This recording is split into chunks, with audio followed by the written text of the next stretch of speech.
Yakin kita dengan majikan kita dengan yakin kita dengan Allah tak sama. Walhal 40 hari dah kita duduk dalam rahim mak kita dah, Nabi SAW telah dijamin. Nabi kata Allah Subhanahu Wa Taala dah jamin beberapa perkara ke atas insan itu. Nabi tak bohong. Manusia bohong tuan-tuan. Selama ni yang bohong kita bukan Nabi Muhammad, bukan Allah Subhanahu Wa Taala, tetapi manusia. Manusia bohong kita. Nah, ni tuan-tuan, tapi kita boleh yakin dengan manusia, lebih yakin kita manusia lagi daripada Allah Subhanahu Wa Taala. Wow, pada kalimah tauhid.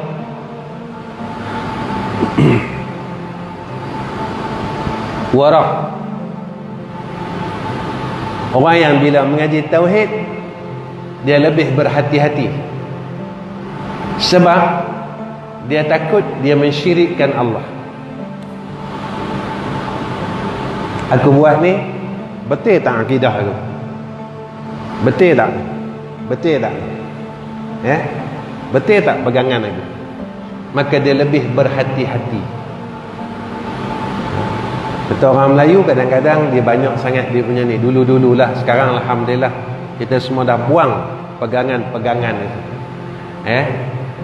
Pegangan-pegangan.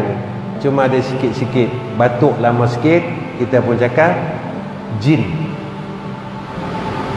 Yang ni saka ni. Saka daripada belah mak. Sekarang ni tuan-tuan, orang buat asal jadi duit. Semua kena duit sekarang ni tuan-tuan. Buang jin kena duit, main-main berak kena duit. Apa yang tak kena duit sekarang tuan-tuan? Semua kena duit. Semua kena duit tuan-tuan. Atau nak baca kitab ni pun sekarang dah kena duit. Sampai 1,000, 2,000. Allahu. Ni akhir zaman. Sebab orang telah meletakkan Tuhan mereka duit. Bila ilahun tu diletakkan, salah satunya duit. Itu kata syekh kami, buanglah berhala-berhala di dalam diri kamu. Jika kamu nak mentauhidkan Allah, buanglah segala berhala-berhala yang di dalam diri kamu. Kami tak faham tuan-tuan. Dia cakap dengan kami macam ni. Lata dan Uzza siapa yang create? Siapa yang buat? Orang kafir. Orang Arab jahiliah zaman tu, dia yang buat patung Lata dan Uzza. Kemudian dia sembah, dia harap, dia minta. Tuhan yang duduk dalam diri kita ni, kita yang buat.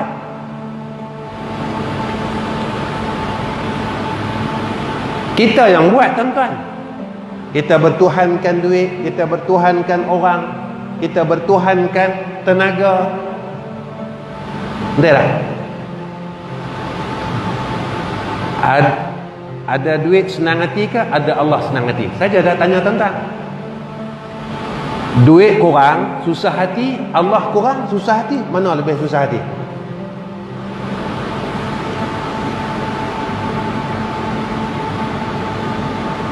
Saya, tuan-tuan, semua dah umur-umur yang Allah nak panggil. Agak-agak pergi tengok kat akaun, duit kurang. Hari ni tak selawat sampai tak 1,000 pun. 1,000 pun tak dapat selawat. Agak-agak mana susah hati. Tengok dalam akaun, duit kurang. Susah hati tuan-tuan bila duit kurang. Maknanya kita yang cipta.